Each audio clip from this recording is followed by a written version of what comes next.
मारकंड महाराज को मेरी विनती बारंबार, लाज रखो संकट हरो, सशरण विनय कुमार। अरे बाबा तेरो धाम 14 भवन से न्यारो, बाबा तेरो धाम 14 भवन से न्यारो, 14 भवन से न्यारो, प्रभु मेरे न्यारो। हुई रही जय कार 14 भवन से न्यारो। बड़े ही दयालु है मेरे बाबा। अरे मंदिर तेरो बहुत सुहानो, बनो है सुहानो, मंदिर तेरो बहुत सुहानो, बनो है सुहानो। हुई रही जय कार 14 भवन से न्यारो। अरे बाबा तेरो धाम 14 भवन से न्यारो। अरे जाति तेरे दर पे आवे, अरे मेला में आवे, पूर्ण होवे आस 14 भवन से न्यारो। बाबा तेरो धाम 14 भवन से न्यारो। हे मारकंड बाबा, ये विनती है मेरी। अरे विनय तेरे दर को पुजारी है, दर को पुजारी, पूर्ण कर दो काम 14 भवन से न्यारो। बा तेरो धाम 14 भवन से न्यारो। साथियों, आज हम आपको महान तपस्वी मारकंड महाराज की जीवन शैली पर प्रकाश डालने के लिए जा रहे हैं। साथ ही साथ ये भी आपको बता दें कहाँ के रहने वाले थे। आपने सुना होगा राजस्थान के बीच में एक पुष्कर नाम का गांव था, जिसमें एक व्यासखंड नामक के बड़े ही सुंदर विचार वाले इंसान रहते थे। जैसा कि हमें प्रमाण मिला, लोगों ने बताया, कार्तिक की पूर्णमासी को मेला लगता है राजस्थान के बीच में। तो आ जाइए दोस्तों, गौर करते हैं। अरे राजस्थान के बीच गांव एक पुष्कर है भाई। दोस्तों, राजस्थान के बीच गांव एक पुष्कर है भाई, एक व्यासखंड इंसान रहे जहाँ बड़े ही सुखदाई भैया, व्यासखंड इंसान रहे जहाँ बड़े ही सुखदाई। और इनकी पत्नी का क्या नाम है? अरे के कांता देवी घर बारी,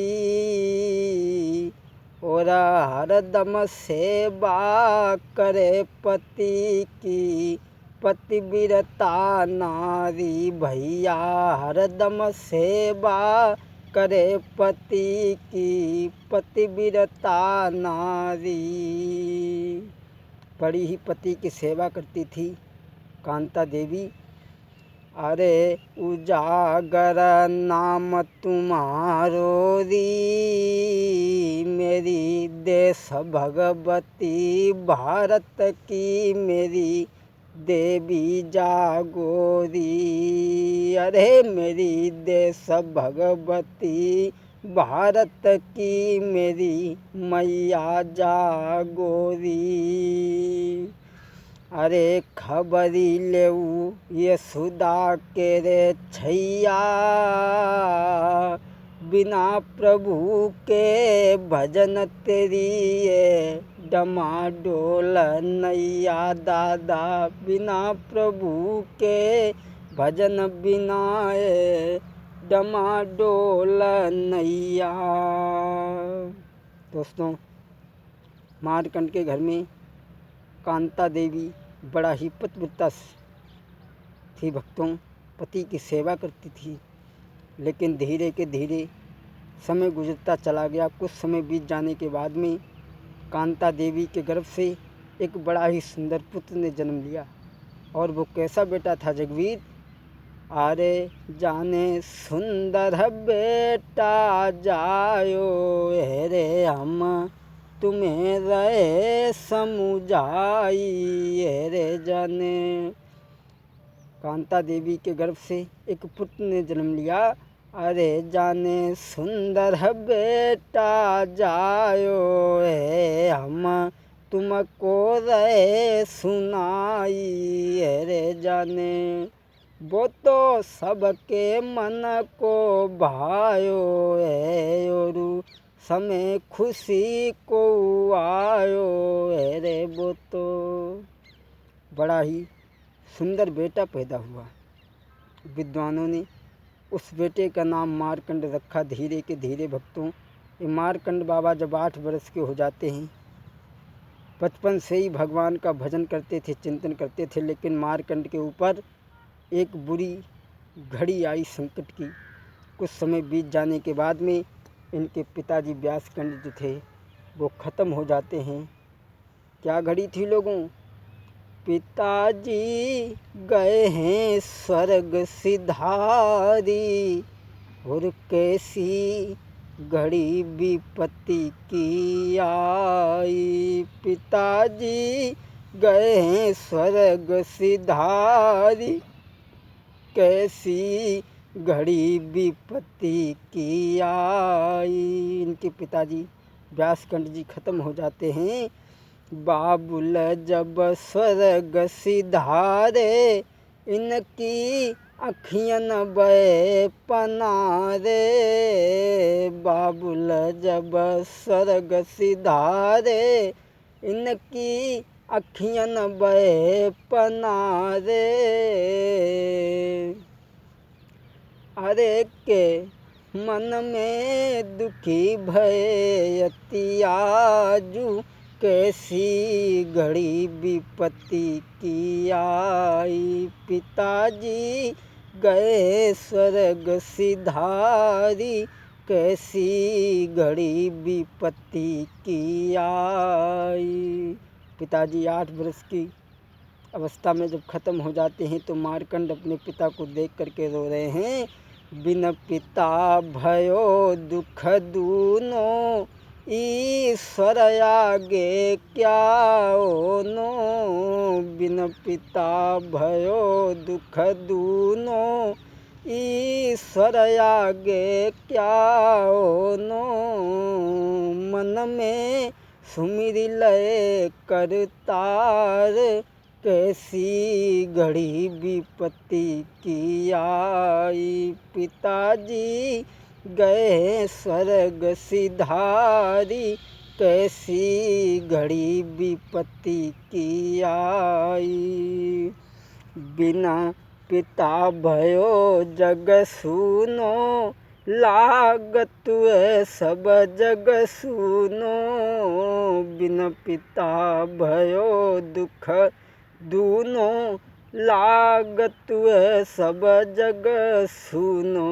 अखियन बही रही नीर की धार कैसी घड़ी विपत्ति की आई। दोस्तों, जब इनके पिताजी खत्म हो जाते हैं तो आज मारकंड अपनी माँ को समझाते हैं, माँ रोने से कुछ नहीं होगा, जो इस संसार में आया है उसे एक ना एक दिन ज़रूर जाना है, इसलिए माँ तुम रो ना। आज माँ को समझाने के बाद में ये मारकंड बाबा अपने गांव पुष्कर को छोड़ करके चले, बैराग धारण कर लिया। और कैसे चले हैं लला?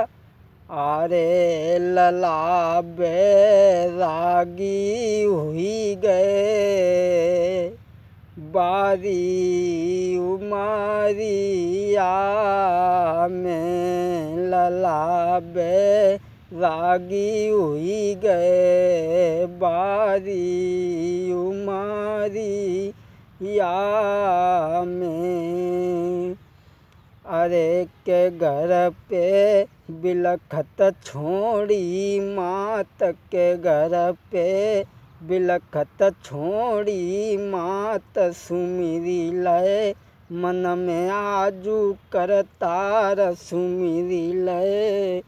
अरे लला मन भोगी बनी गए बारी उमरिया में। लला बे रागी हुई गए बारी उमरिया में। आज मार्कंड अपने गांव पुष्कर को छोड़ करके चले हैं लोगों। अरे छोड़ी दो कुटुंब और परिवार, छोड़ी दो कुटुंब और परिवार सुमिरी लय मन में आजू करतार सुमिरी लय। अरे ललायजू योगी बनी गए बारी उमरिया में। लला बैरागी हुई गए बारी उमरिया में। आज मार्कंड अपने गांव पुष्कर को छोड़ के करके चले हैं और ये भ्रमण करते हुए जब उत्तर प्रदेश में आ जाते हैं ज़िला मैनपुरी के अंदर, इन्होंने एक दंडक वन देखा जिसमें बाबा मार्कंड ने सुंदर आसन लगा करके बैठ जाते हैं और उसी दंडक वन पे राजा विदुर का शासन था। एक दिन राजा विदुर घूमते हुए उसी दंडक वन में आ जाते हैं और मार्कंड को देखा है तो मार्कंड से कहने लगे हैं, बालक तो कौन है, तो इस जंगल में घूम रहा है, तुझे कोई शेर भेड़िया खा जाएगा। तो 8 वर्ष की अवस्था में बाबा मार्कंड ने राजा विदुर को क्या जवाब दिया? अरे क्यों राजा धमका बेरे मैंने देखी है दुनिया, क्यों राजा धमका बेरे मैंने देखी है दुनिया। बड़े ही अच्छे जवाब दिए मार्कंड बाबा ने राजा विदुर को। अरे बियाबान बेहड़ की झाड़ी, बियाबान बेहड़ की झाड़ी, मेरो बबुला पार लगा बेरे मैंने देखी है दुनिया, क्यों राजा धमका बेरे मैंने देखी है दुनिया।